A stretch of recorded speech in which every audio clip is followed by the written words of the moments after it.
그 캐나다 같은 경우는 학기 시작이 9월부터 시작이 되잖아요. 네. 그러니까 지금 현재 우리가 지금 텀 1이 끝났고 텀 2가 이제 얼추 끝나가는 상황이고요. 한번 쭉 설명을 드리면 고등학교, 중학교, 초등학교 마찬가지로 모든 시스템이 동일하게 매년 9월에 학기가 시작이 돼서 이제 6월까지 쭉 이렇게 10개월 동안 수업이 진행이 되고 학년이 이제 진행이 되는데 9월에 시작하고 나면 이제 바로 할로윈이 있나요? 그죠? 그렇죠. 11월 말에. 네, 11월 정도에 할로윈이 있죠. 할로윈 있고 나서 조금만 이제 놀다 보면 또 크리스마스가 있고, 네. 크리스마스가 있을 때 이제 윈터 브레이크 그렇죠. 갖고 네. 1월에 다시 학교가 개학을 하셔서 이제 봄방학 전까지 있는 이벤트가 아마 발렌타인 오늘 있는 것처럼 네. 발렌타인데이 이벤트가 있을 것 같고 이제 다 3월 중순에 아마 이제 봄방학이 시작이 되는 것 같아요. 봄방학 때 이제 어머님들이랑 아이들이랑 한국 갔다 오시는 가정들도 많이 있으시고 여행 가시는 집들도 있으시고 마지막 텀 3가 시작이 되셔서 이제 6월 말까지 있고 7월, 8월 이제 방학이 진행이 되고 있는데요. 보통 교육청 입학하는 데 있어서 국제학생으로 등록하시는 경우는 보통 저희가 권유를 드리기를 1년 전부터 준비를 하시라고 말씀을 드리는데 스카님은 캐나다 오시기 전에 언제부터 좀 준비를 하셨나요?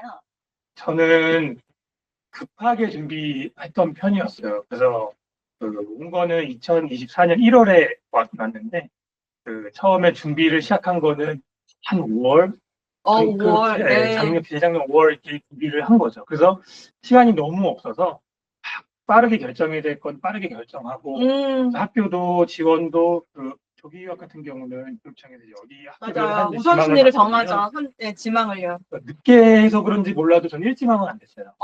이지망 되셨군요. 네, 2지망으로 되기도 했고 그래서 좀 급하게 준비한 면이 있어서 그랬던 것 같은데 원장님 말씀하신 대로 1년 전부터 준비하는 게 저도 되게 좋을 것 같아요. 네. 사실 요즘에도 비자도 비자지만 상황들이 급변하고 있기 때문에 이민국 상황들이 좀 변화가 많아서 보니까 지금 스카님 같은 경우는 첫 해에는 이제 무상 교육이 아닌 아이들을 학비를 내시는 국제학생으로 등록해서 오신 케이스이세요.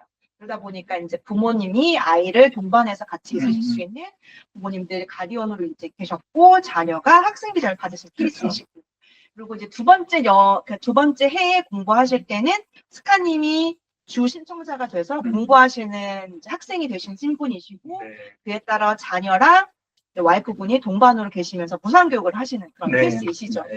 사실은 이 두 가지 케이스가 굉장히 다르세요. 그래서 아이를 교육청에 등록하시고 준비하시는 분들, 이 케이스가 이제 우리가 흔히 얘기하는 국제학생으로 등록하신 유상이시고 부모 중에 한 분이 공부를 하시거나 일을 하시는 경우로 진행하시는 경우를 무상교육이라고 불리우고 있고 그러기 위해서는 지금 현재 부모 중에 한 분이 학생 비자나 아니면 워크퍼밋을 받으셔야 되는데 이 경우에는 지금 현재 이민국이 굉장히 타이트하게 지금 현재 이렇게 타이트하게 지금 진행을 하고 있기 때문에 좀 미리미리 준비를 하시고 미리 비자를 받으시기를 권유를 드리는 이런 상황이다. 지금 올해 연도도 지금 비자 승인율이 많이 떨어질 거라고 보고 있고 비자를 접수할 수 있는 그 팔레터의 수도 지금 현재 이미 정해지고 진행이 되고 있기 때문에 조금이라도 이제 올해 연도 9월 달에 입학을 하시길 원하시는 분들이라면 사실은 좀 빨리 준비하셔라. 이것밖에는 제가 드릴 제안이 없을 것 같아요. 정말 먼저 준비하는 자가 자리를 선점할 수 있다. 이렇게 이제 이해해 주시면 될 것 같습니다. 네, 실질적으로 지금 더글라스 컬리지 다니고 계시잖아요. 사실 캐나다에는 학교가 그렇게 많지가 않아서 2년제 대학교 뭐 더글라스 컬리지, VCC, 랭가라 뭐 이렇게 있을 것 같고 4년제 보시면 KPU, 칸틀란, 카필라노, SFU, UBC, 뭐 KPU 뭐 등등 되게 많은 학교들이 있으실 것 같은데 더글라스 선택하시게 된 뭐 이유가 있으신가요? 이거 말씀드려도 될지 모르겠는데 제가 원래 급비가 아니라면 말씀해 주셔도 될 것 같아요. 제가 처음에 대학한 건 더글라스 컬리지가 아니었고요. 원래 아버지포드에 UFV라는 유니버시티 프레저 밸류 거기에도 이제 제가 더글라스 컬리지 하고 있는 이제 비슷한 전공이 있어서 거기 가까우니까 거기로 이제 신청하려고 했는데 거기서 이제 요구하는 조건들이 몇 가지 있었습니다. 예를 들면 선수강 과목 같은 것들이 있었는데 제가 사실 그들이 요구하는 선수학 과목 예를 들어 뭐 확률과 통계 수학이라든지 아니면 프로그래밍 뭐 수업이라든지 이런 이제 다 예전에 저도 대학교 다닐 때 했던 거거든요. 그래서 그거를 다 부랴부랴 서류를 준비해서 제출했는데 그 대학교에서 이제 걱정이 온 게 대학을 졸업한 지 10년이 넘어서 오래돼서 안 된다. 인정이 안 되기 때문에 선수관 과목을 들어라. 듣고 와야 된다라고 해서 저랑 시기가 안 맞는 거예요. 와, 의외로 먼 외곽 지역에 있어서 학교 자체가 네. 입학 요강이 그렇게 까다로울 거라고 생각하지 않았는데요. 네. 오, 굉장히 콧대가 높네요, UFB가. 그래서 뭐 제가 한번 한국 사람들은 그렇게 하잖아요. 이렇게 뭔가 이렇게 한번 막 바짓가랑이도 그쵸, 잡아보면서 맞아요. 메일도 제가 챗GPT를 사용하면서 막 써보기도 했는데 안 되더라고요. 그냥 칼같이 자르더라고요. 그래서 저도 이제 안 되겠다 싶어서 이제 세컨 플랜으로 이제 더글라스 컬리지를 알아보게 됐고, 더글라스 컬리지는 다행하게도 선수관 과목들이 다 모두 인정이 되셔서, 너그럽게 해주셔서 네, 제가 지금 다니고 있게 됐습니다. 네. 그럼 사실은 지금 약간 준학사인가요? 아니면 네, 포스트, 준석사 준석사 과정으로 네. 지금 공부를 하고 계시는 건가요? 네, 맞습니다. 맞아요. 더글라스 컬리지가 의외로 학교가 굉장히 프로그램이 많아요. 네. 지금 다니시고 재학하시는 과정 비즈니스 계열도 네. 있으시고 범죄 심리학 네. 관련도 굉장히 인기가 많고 네. 스포츠 사이언스 프로그램도 인기가 많으시고 유아교육도 있으시고 네. 뭐 VCC는 이제 문은 닫았는데 안경학과도 있으시고 아직 음. 여전히 있으시고 유아교육 아까 말씀드렸죠. 네. 비즈니스 과정도 유명하시고 그다음에 어카운팅 과정도 굉장히 유명한 학교여서 아주 좋은 학교 다니시는 것 같으세요. 많은 분들이 그 학교 공부하시고 SFU로도 편입 많이 하시는 분위기이시고 지금 졸업 후 워크퍼밋은 받으실 수 있는 거죠. 그렇죠. 제가 가는 과, 지금 다니는 과가 데이터 어널리틱스인데요.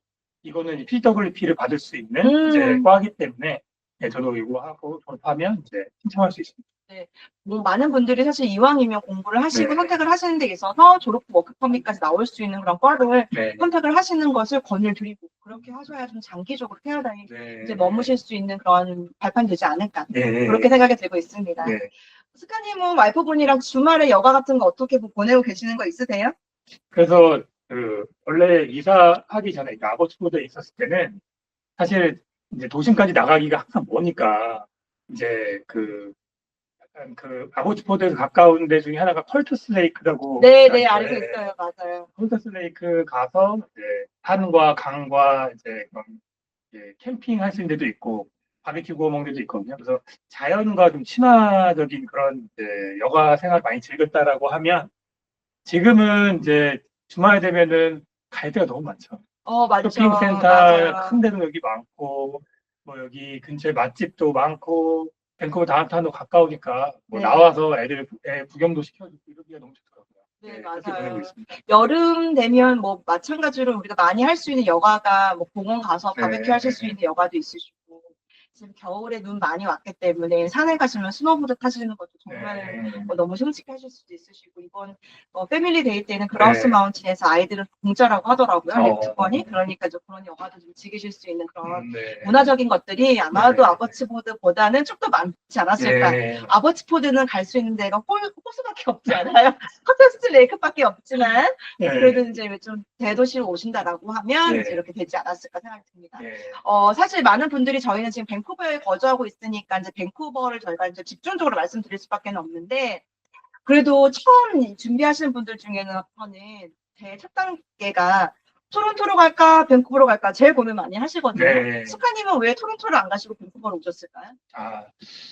단연 날씨 때문인데요. 네. 제가 예전에 어학연수 한 곳이 미국 시애틀이었어요. 그러니까 시애틀에서 밴쿠버는 지리적으로 굉장히 가깝거든요. 한 2시간 반 정도 차 타고 가면 갈 수 있는 거리거든요. 그래서 그때 시애틀에 살았던 기억으로는 굉장히 날씨가 좋았어요. 여름에 너무 날씨가 좋고 덥지 않고 날씨가 좋고 겨울에도 춥지도 않고 다만 비가 온다는 그 단점이 하나 있는데 올해는 다행히 또 비가 많이 안 오고 있어요. 그래서 그런 이제 기억이 있어서 밴쿠버를 선택한 것도 있고 밴쿠버를 알아보다 보니까 여기에 좋은 학교라든지 좋은 이제 그런 여행지라든지 이런 것들 다양하게 좀 있는 것 같아서 밴쿠버를 선택하게 되었습니다. 네, 우리 조금 돈적인 얘기 좀 해볼까요? 지금 사실 이제 거주하신 지 1년이 좀 넘으셨잖아요. 네. 많은 분들이 지금 사실은 유학을 준비하시기도 하고 사실은 동네에서 동네 이사하는 것도 너무나 쉽지 않은 문제인데 나라를 변경을 해서 한국에서 캐나다까지 이주하신다라는 게 정말 쉽지 않거든요. 근데 이게 돈을 우리가 무시할 수 없어요. 맞아요. 전반적으로 보셨을 때 생활하시는 여건이라든지 이주하셨을 때 뭐 여러 가지 고민들 많이 하셨을 때 어떠실 것 같아요?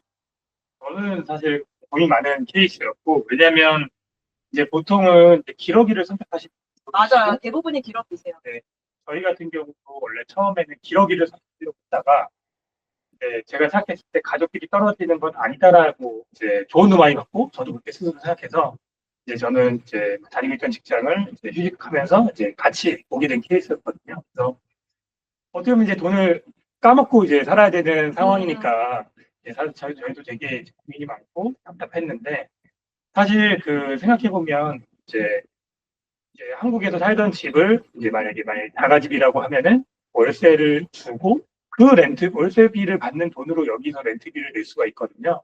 그렇게 이제 렌트비를 이제 해결하는 방법도 있고, 그다음에 여기서 생활하는 비용은 사실은 한국에서 쓰는 비용이나 여기서 쓰는 비용이나 생활 비용은 저는 크게 다르지 않다고 생각이 들거든요.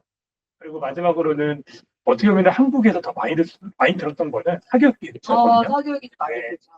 아까 처음에 말씀드렸지만 한 다섯 여섯 개 정도 학원 뭐 과외 다녔었는데 그 사교육비가 고스란히 여기 와서 절감이 되는 게 여기는 왜냐면 그런 사교육이 이제 많이 하는 뭐 사교육을 할 수 있는 것도 있지만 이제 사실 혜택을 찾아보면 무료 혜택도 굉장히 많아요. 예를 들면 여기는 이제 그 고등학생 이제 그 누나 형들이 전 봉사 점수 같은 거를 해야 되기 때문에 도서관 같은 데서 이제 무료로 이제 리딩 버디를 맞아요. 해준다던가 아니면은 뭐 이렇게 처음 이민자들 대상으로 뭔가 컨버세이션 서클을 지원해준다던가 그런 걸 찾아보면 혜택이 굉장히 많더라고요. 그리고 뭔가 과외 같은 경우도 한국에서는 사실 엄청 비싸잖아요. 한 시간에 맞아요.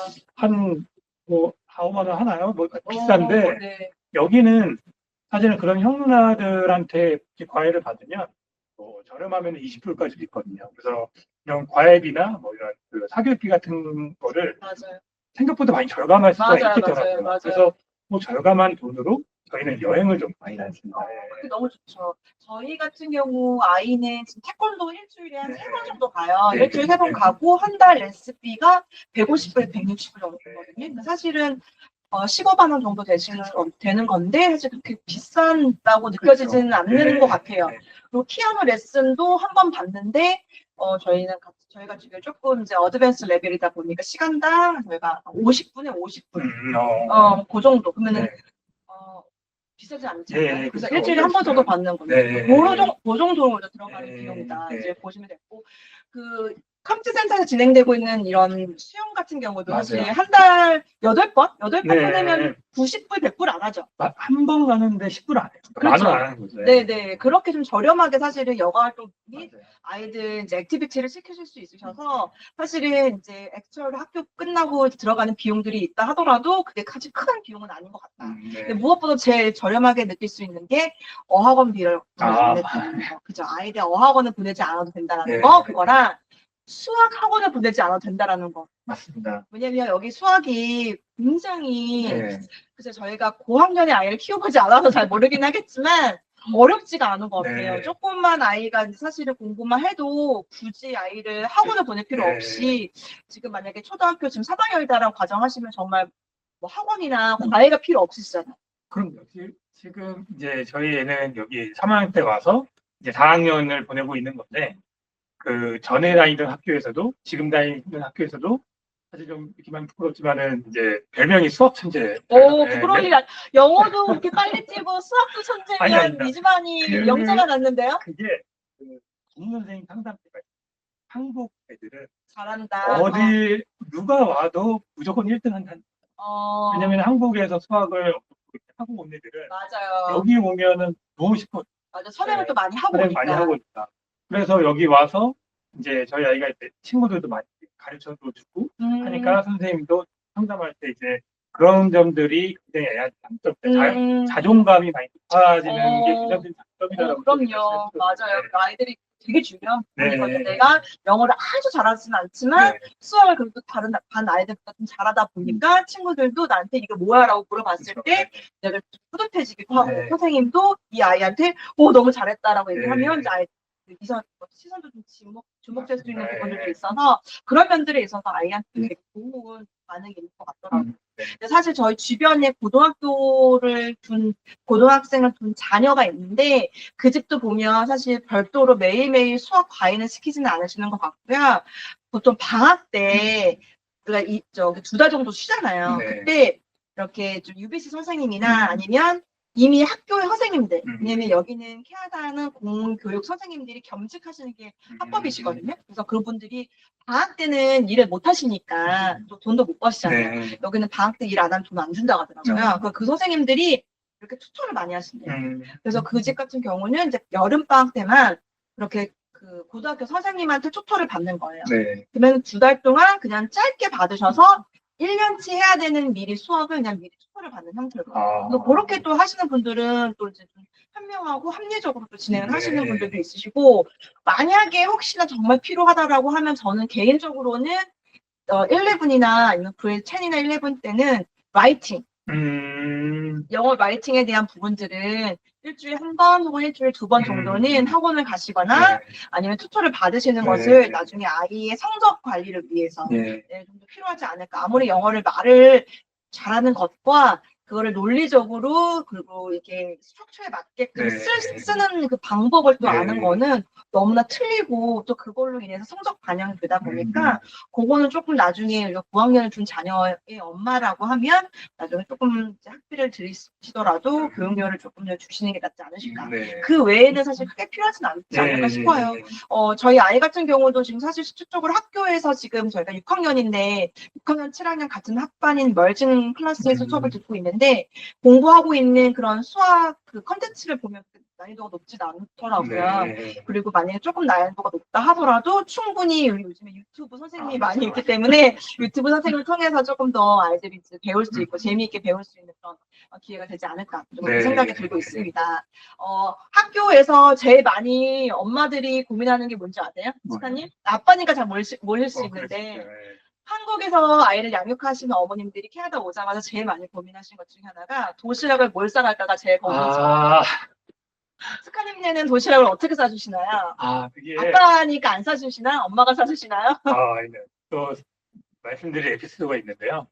일단 저희도 처음 오자마자는 이제 와이프가 그것 때문에 좀 힘들어했던 건 있습니다. 왜냐면은 한국에서 학교 다닐 때는 애들 다 급식 나오잖아요. 맞아요, 다급식이죠. 네, 근데 여기서는 이제 도시락을 싸야 되다 보니 이제 매일 이제 어떤 도시락을 싸야 될까 이제 아침 일찍 일어나서 싸는 그런 이제 고생스러움이 좀 있었는데 갑자기 작년 9월쯤 와이프가 급하게 한국을 가야 될 일이 생긴 거예요. 그래서 한 달 정도 가야 되는데 제가 그럼 난 도시락은 어떡하지? 이렇게 하니까 와이프가 몇 가지 그 레퍼토리를 좀 이렇게 레시피를 적어두고 갔었습니다. 그래서 비닐봉지를 뜯으셨군요. 예, 그래서 그거대로 이렇게 만들어서 싸고 하다 보니까 저도 요리는 처음 해봤지만은 해볼 수 있겠는 거예요. 그래서 유튜브 백종원 선생님 거 보면서 이제 이것저것 시도도 해보고 네. 여러 가지 좀 했던 것 같아요. 그래서 이제 도시락 싸는 것도 했는데 그거 아세요? 여기 US 미스 학교 오고 난 다음에 또 다른 점 하나가 급식이 아니라 그 한런치가 있어요. 그래서 네.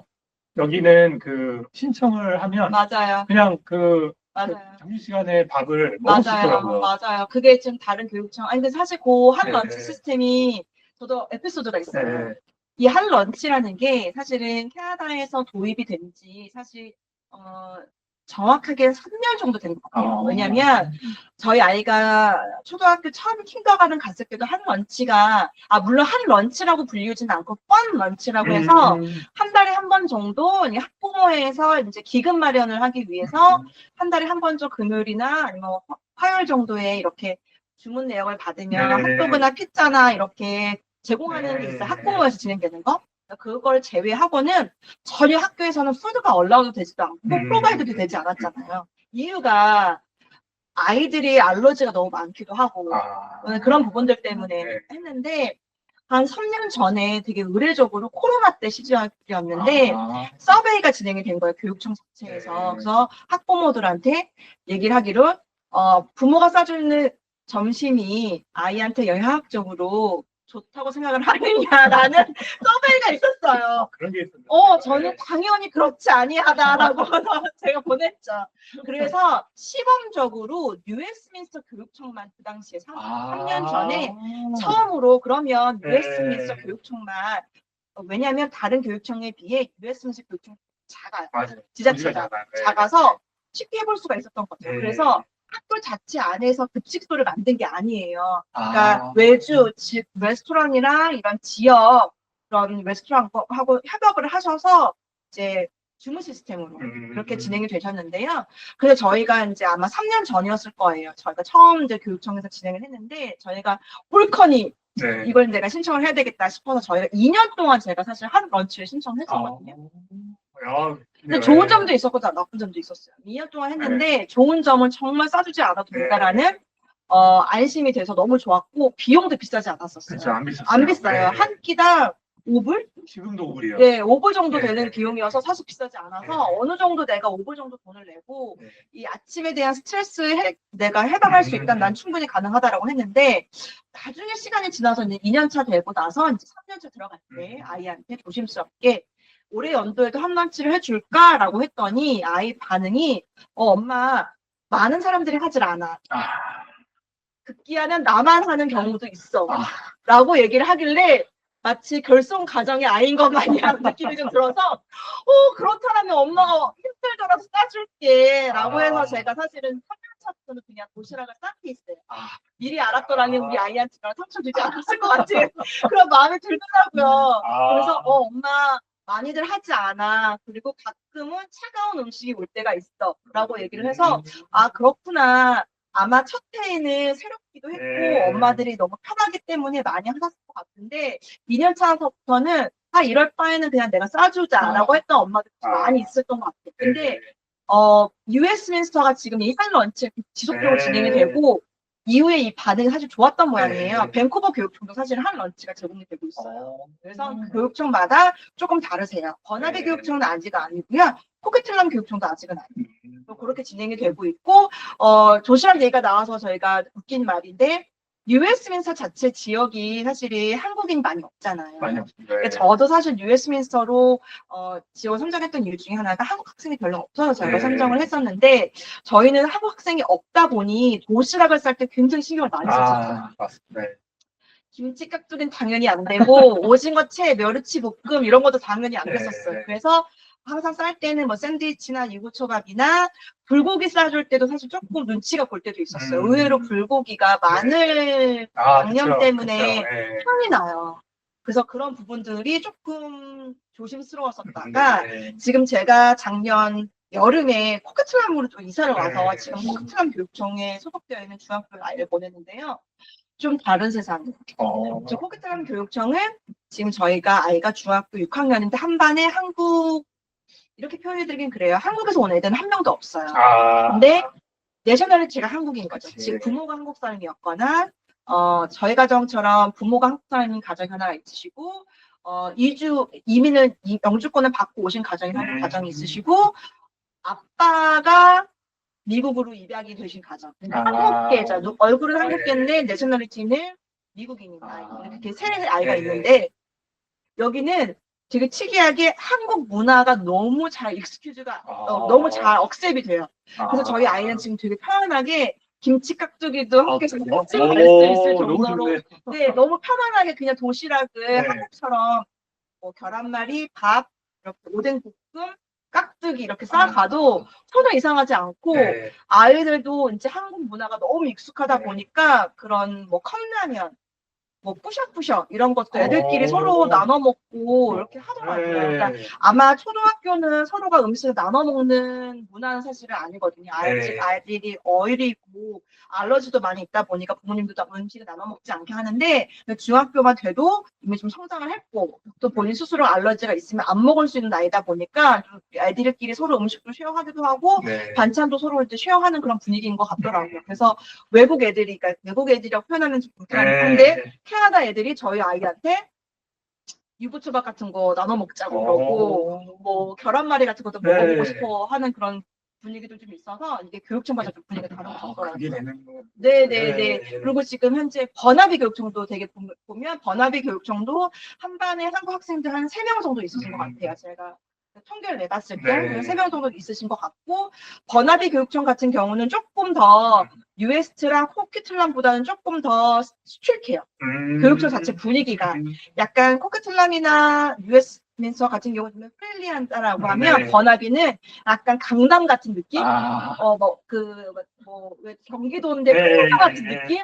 그런 느낌이 조금 더 잘 강하신 것 같아요. 엄마들 좀 더 세련되신 분이고. 코크틀람은 좀 약간 그런 분위기가 좀 많아요. 좀 되게 여유롭고 뭔가 조금 시골틱한 그런 분위기인 것 같더라고요. 예. 근데 뉴웨스트민스터도 약간 좀 여유롭죠. 네. 되게 분위기 빡세지 않지 않아요? 예, 그래서 되게 좋았던 거예요, 저는. 네, 저도 뉴에스트 살면서 그런 부분이 되게 좋았던 것 같아요. 그러니까 약간 뉴에스트는 그러니까 도심이 가지고 있는 매력도 있고 맞아요. 시골이 갖고 있는 매력도 시골이 갖고 맞아요. 있는 매력도 같이 갖고 있는. 그러니까 지리적으로 굉장히 전 좋았던 거는 이게 이제 밴쿠버 다운타운까지 뭐 한 2, 30분이면 가고 맞아요. 또 이제 동쪽에 그런 이제 자연, 공원, 이제 큰 뭐 호수 이런 데 가는 것도 한 30분, 40분 또 가고 그러니까 그렇게 이제 좌우가 너무 지리적으로 가까우니까 그런 것도 되게 좋았고 두 번째로 좋았던 거는 여기 오시게 되면 중국어를 많이들 하시거든요. 맞아요. 맞아요. 근데 아버지포드 했을 때는 항상 제가 파는 입장이지만 제가 가야 돼요. 왜냐면 맞아요. 아버지푸드까지 사러 올 사람이 없어요. 그래서 제가 항상 랭리에 가서 한남마트에서 이제 앞에서 만나서 팔고 막 이랬었는데 뉴 스미스 같은 경우는 거기 제가 저희 집이 지금 로이드 한인타운 있는 데에서 한 5분 거리밖에 안 되거든요. 그래서 그냥 뉴 스미스터라고 하면은 어느 지역이든 다 연락 와서 저희 집으로 와서 맞아. 물건을 픽업해가고 그러시거든요. 그래서 그런 점이 또 맞아요. 저도 개인적으로 저는 코크틀람도 지금 살고 있지만 네. 그 버나비하고 코크틀람 근방에 지금 말씀하신 한인마트 쪽에서 제가 살았었고 네. 제가 처음에 신혼은 저희가 그 브랜트우드 쪽에서 제가 살았었거든요. 네. 저는 개인적으로 어린 자녀 동반하시는 가정들 있잖아요. 예를 들어서 2학년, 1학년, 3학년 정도 이제 어린 자녀 있으신 분들이라면 저는 브랜트우드 지역을 좀 선호해요. 왜냐면 다운타운 쪽도 굉장히 가깝고 그쵸. 학교도 너무 좋고 근처에 놀이시설이라든지 그다음에 뭐 커뮤니티 센터라든지 라이브러리라든지 링크 아이스 하키장이라든지 너무 다 가깝게 돼 있어서 메트로타운도 가깝고 그쵸. 그래서 사실 생활하시기 너무 좋으셔서 브랜트우드 쪽을 추천드리고 나이가 조금 이제 아이들이 있으신 경우다라고 하면 코크틀람이랑 한인타운이 있는 접점 지역이거나 코크틀람 센터 쪽이 학원가가 조금 더 많이 발전돼 있다 보니까 뭐 아이들 학교 끝나고 만약에 과외를 하셔야 된다거나 아니면 보습을 하셔야 된다라고 하시면 그쪽 지역에 거주하셨을 경우에 이제 뭐 흔히 얘기하는 도중학습을 하실 수 있는 부분들이 좀 더 많이 있다 보니까 그쪽을 좀 많이 선호를 드린다 이렇게 말씀드리고 있습니다. 지금 사실은 집값 좀 보면 지금 사시는 곳이 3,900 정도 나오실 것 같고 버나비 브렌트우드 정도가 투베드에 한 3,500 정도 그렇게 나오시는 것 같고요. 코크틀람이 조금 더 저렴해요. 한 3,200불 정도대. 그러니까 버나비랑 US 정도 사이다. 이렇게 보면은 충분히 하실 수 있지 않을까. 그렇게 보실 수 있을 것 같습니다.